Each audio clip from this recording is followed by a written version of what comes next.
बस बहुत हो गया अब मत रो, बस बहुत हो गया अब चुप हो जाओ, बस बहुत हो गया खेलना बंद करो। आज के इस लेसन के अंदर आप सीखने वाले हैं कि कैसे ऐसे फकरे अंग्रेजी जुबान में बोले जाते हैं। अगर देखा जाए तो इन जुमलों में हम कह रहे हैं बस बहुत हो गया, इसके लिए आपको यूज करना होगा इंग्लिश में एनफ इज एनफ। आइए कंप्लीट स्ट्रक्चर समझते हैं। एनफ इज एनफ प्लस कामा अगर लिखना है तो इसके बाद आ जाया करेगा complete sentence. Keep this point in your mind that याद रखिए कि सेंटेंस फिक्र ये टेंस या सिचुएशन के हिसाब से चेंज होता रहेगा। एनफ इज एनफ ये वही का वही रहेगा, विच मीन बस बहुत हो गया। इस स्ट्रक्चर को अच्छी तरह समझने के लिए कुछ मिसालें देखते हैं। बस बहुत हो गया अब मत रो, बस बहुत हो गया अब मत रो। Enough is enough don't cry no, enough is enough don't cry no. Enough is enough mean बस बहुत हो गया, डोंट क्राई नो ये इम्पेरेटिव सेंटेंस है, विच मीन अब मत रो। Next example for better understanding, बस बहुत हो गया अब चुप हो जाओ, बस बहुत हो गया अब चुप हो जाओ। Enough is enough no be quiet, enough is enough no be quiet, no be quiet mean अब चुप हो जाओ। एनफ इज एनफ मीन बस बहुत हो गया। Next example for better understanding, बस बहुत हो गया खेलना बंद करो, बस बहुत हो गया खेलना बंद करो। Enough is enough stop playing, enough is enough stop playing। one more example for better understanding, बस बहुत हो गया अब एक लफ्ज भी न बोलना, बस बहुत हो गया अब एक लफ्ज भी न बोलना। enough is enough don't say a single word anymore, enough is enough don't say a single word anymore। next example for better understanding, बस बहुत हो गया अब लड़ना बंद करो।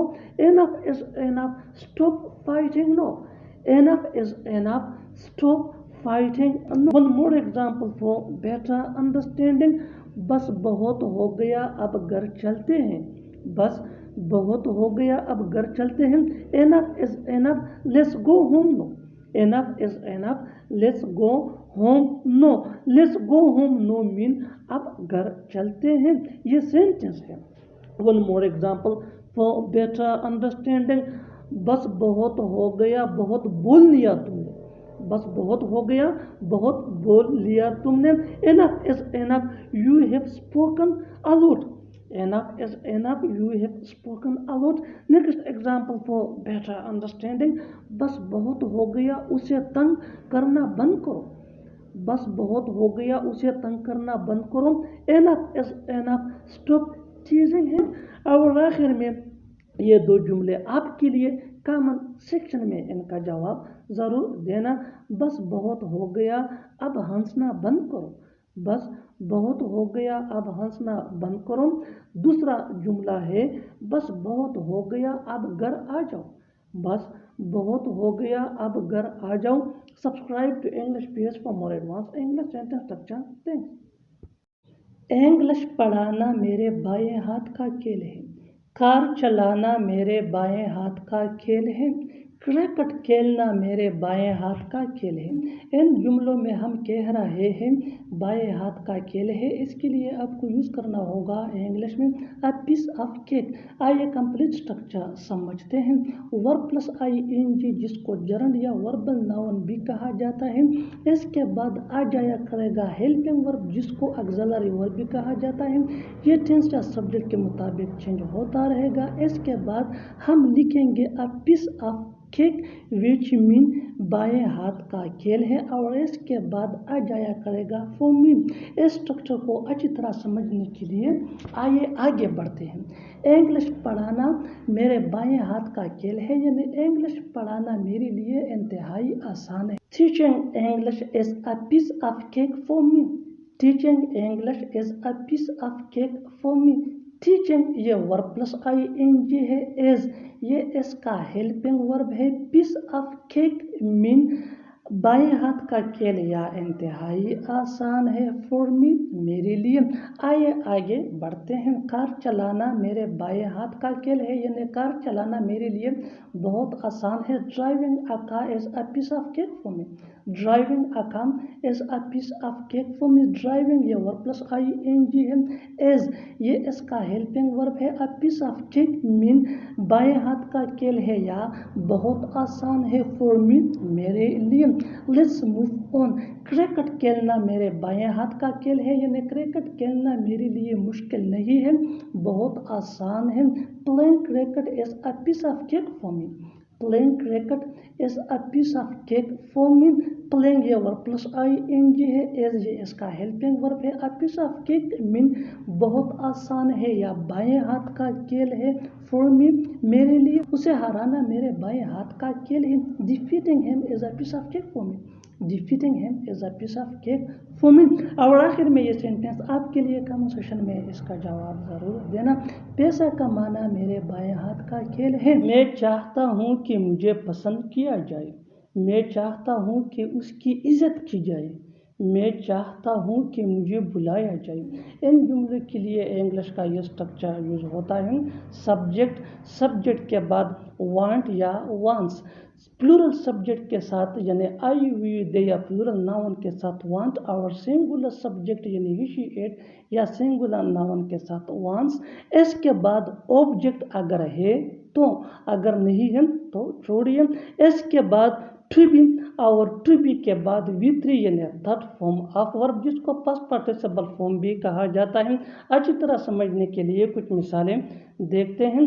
मैं चाहता हूँ कि मुझे पसंद किया जाए। मैं चाहता हूँ यह फर्स्ट पार्ट है, कि मुझे पसंद किया जाए ये सेकंड पार्ट है। I want to be liked. I want to be liked. I want mean मैं चाहता हूँ, टू बी लाइक्ड कि मुझे पसंद किया जाए। यहाँ के लिए कोई लफ्ज़ यूज़ नहीं किया जाएगा। Next example for better understanding. मैं चाहता हूँ कि उसकी इज़्ज़त की जाए, यानी मैं चाहता हूँ ये फर्स्ट पार्ट है, कि उसकी इज़्ज़त की जाए यानी उसकी रिस्पेक्ट की जाए। I want her to be respected. I want her to be respected. I want mean मैं चाहता हूँ हर। अब ये ऑब्जेक्ट है, रिस्पेक्टेड ये V3 है यानी थर्ड फॉर्म ऑफ वर्ब के। इसके लिए कोई लफ्ज़ कोई वर्ड्स यूज़ नहीं होगा इंग्लिश में। मैं चाहता हूँ कि उसकी इज़्ज़त की जाए। I want her to be respected. Next example for better understanding. मैं चाहता हूँ कि मुझे बुलाया जाए। मैं चाहता हूँ कि मुझे बुलाया जाए। I want to be invited. I want to be invited. बिल्कुल हम स्ट्रक्चर को स्टेप बाय स्टेप फॉलो कर रहे हैं। आप भी इस स्ट्रक्चर की मदद से सीख सकते हैं, बना सकते हैं ऐसे बहुत से जुमले अंग्रेजी जुबान में आसानी से। That can be really helpful for you, which can take you from basic to advance level. Keep this point in your mind that जितना ज़्यादा प्रैक्टिस करोगे उतना ही जल्दी इंग्लिश सीख जाओगे। अच्छी तरह समझने के लिए एक और मिसाल देखते हैं। One more example for better understanding. मैं चाहता हूँ कि यह कपड़े धुल जाए। मैं चाहता हूँ यह फर्स्ट पार्ट है, कि ये कपड़े धुल जाए, ये दूसरा पार्ट है। I want this clothes to be washed. I want this clothes to be washed. I want mean मैं चाहता हूँ, क्या चाहता हूँ, this clothes to be washed कि ये कपड़े धुल जाएं। और आखिर में ये सेंटेंस आपके लिए कमेंट सेक्शन में इसका जवाब ज़रूर देना। मैं चाहता हूँ कि तुम्हें सज़ा दी जाए। मुझे अपना घर दिखाओ। उसे शादी की तस्वीरें दिखाओ। उन्हें बैठने की जगह दिखाओ। ऐसे जुमले हम अपने डे टू डे लाइफ यानी रोज़मर्रा ज़िंदगी में ज़रूर बोलते या सुनते हैं। इन जुमलों के लिए इंग्लिश का ये स्ट्रक्चर यूज़ होता है। शो के बाद ऑब्जेक्ट प्रोनाउन यानी मी, आस, यू, हिम, हर, देम। इसके बाद अदर वर्ड्स अगर है तो। अच्छी तरह समझने के लिए कुछ मिसालें देखते हैं। मुझे अपना घर दिखाओ। Show me your house. Show me your house mean ये ऑब्जेक्ट प्रोनाउन है। उसे शादी की तस्वीरें दिखाओ। Show her the wedding picture. Show her the wedding picture. Her ये भी ऑब्जेक्ट प्रोनाउन है। Next example for better understanding. उन्हें बैठने की जगह दिखाओ। Show them sitting place. Show them sitting place. Them ये भी ऑब्जेक्ट प्रोनाउन है। बिल्कुल हम स्ट्रक्चर को स्टेप बाय स्टेप फॉलो कर रहे हैं, आप भी स्ट्रक्चर की मदद से सीख सकते हैं, बना सकते हैं।